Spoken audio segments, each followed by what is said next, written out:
और हम अब चर्चा करेंगे कुनिका जी के साथ और एडवोकेट प्रदीप जी से।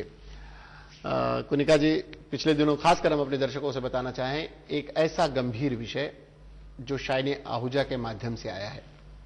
सभी टीवी की मीडिया अखबार पटे पड़े हैं इस विषय में। एक बच्ची के साथ बलात्कार का आरोप है।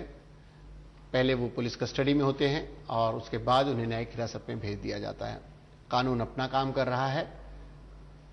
दूसरी तरफ इसमें महिला आयोग की भूमिका आई, मुख्यमंत्री तक ने बयान दिया।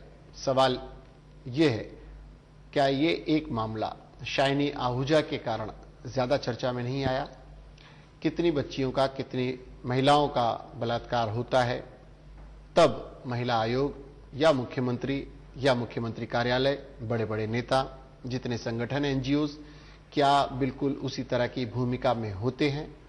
ये एक बड़ा सवाल है और शायद ये सवाल सभी के मन में है। शाइनी आहूजा के माध्यम से कितने लोग चाहते हैं चर्चा में बने रहना, और सही में अगर उस बच्ची की मदद करने के लिए कोई संगठन आगे आता है वो भी हमसे संपर्क कर सकता है, हम उसकी भी बातें जरूर रखेंगे। लेकिन फिलहाल हम कुनिका जी के साथ। कुनिका जी, कुछ सवाल मैंने दर्शकों के सामने रखे, बिल्कुल वही सवाल।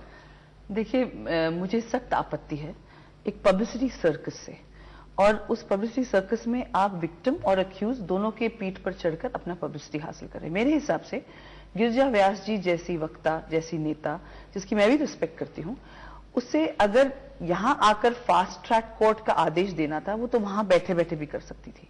वो यहां क्यों आई? क्योंकि उनको मालूम था कि पब्लिसिटी हो रही है, भरपूर प्रेस का कवरेज मिल रहा है। ऐसा ही हादसा हुआ कश्मीर में, ऐसा ही हुआ सूरत में, और ऐसा ही हुआ पिछले महीने हमारे परिवार में, और हमारे परिवार के अलावा एक और बच्ची के साथ जी। तो ये अगर ऐसा हुआ है तो आप उस वक्त कहां थी? उस वक्त क्योंकि हमने इसको पब्लिसिटी मीडिया नहीं किया, हमने कोई प्रेस कॉन्फ्रेंस नहीं लिया, क्योंकि माइनर बच्चियों का सवाल था। मैं तो कहती हूं फास्ट ट्रैक हर रेप केस में होना चाहिए। अक्यूज के लिए भी अच्छा है और विक्टिम के लिए भी अच्छा है, क्योंकि हम सब जानते हैं कि इसका इस्तेमाल किया जाता है। कई ये कानून का औरतें भी कभी भी इस्तेमाल करते हैं। मैं ये नहीं कह रही हूं कि वो मेड गलत है। तीसरी बात, मेरा प्रॉब्लम यह है कि मैडम गिरिजा व्यास जी ने कह दिया कि shiny Ahuja rape the made. अब उन्होंने तो ट्रायल से पहले, जो इसका संवैधानिक हक है कि उसको एक अच्छी ट्रायल होनी चाहिए, अक्यूज्ड को भी एक अच्छा ट्रायल मिलना चाहिए, उसने वो तो छीन लिया। अच्छा हो गया हमारे देश में ज्यूरी सिस्टम नहीं है, नहीं तो अभी पब्लिक के प्रेजुडिस की वजह से वो वैसे ही क्रूसिफाई हो जाता। अच्छा, अब उसके अलावा मैं चाहती हूँ कि वो किसकी तरफदारी कर रही है, मेड की या शाइनी आहूजा की वाइफ से क्यों मिलने गई? क्योंकि वहां कैमरा पीछे पीछे जाएंगी, और मेड शायद उनका ये रहा होगा कि दोनों पक्ष से मैंने मुलाकात। तो फिर आप वुमेन्स के पॉइंट ऑफ व्यू के लिए आई हैं, तो फिर आप वुमेन वाले पॉइंट ऑफ व्यू को पेश करें। उन्होंने ये कह दिया कि मैडम ने कहा कि वो अक्यूज है, तो जो हम जुडिशरी को कह देते हैं कि वो केसेस ना लड़े, फिर विमेंस काउंसिल पे जाए।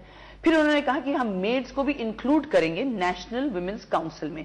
आज तक तो हम सब का ये ओपिनियन था, या हमारा ये थिंकिंग थी कि नेशनल वुमेन्स काउंसिल तो हर इंडियन नेशनल वुमेन का है। हमारे साथ गिरिजा व्यास जी फोन लाइन पर मौजूद हैं। मेड को अब इंक्लूड करेंगे अलग कैटेगरी से, ये हमको नहीं मालूम था, आज पता चला है जी।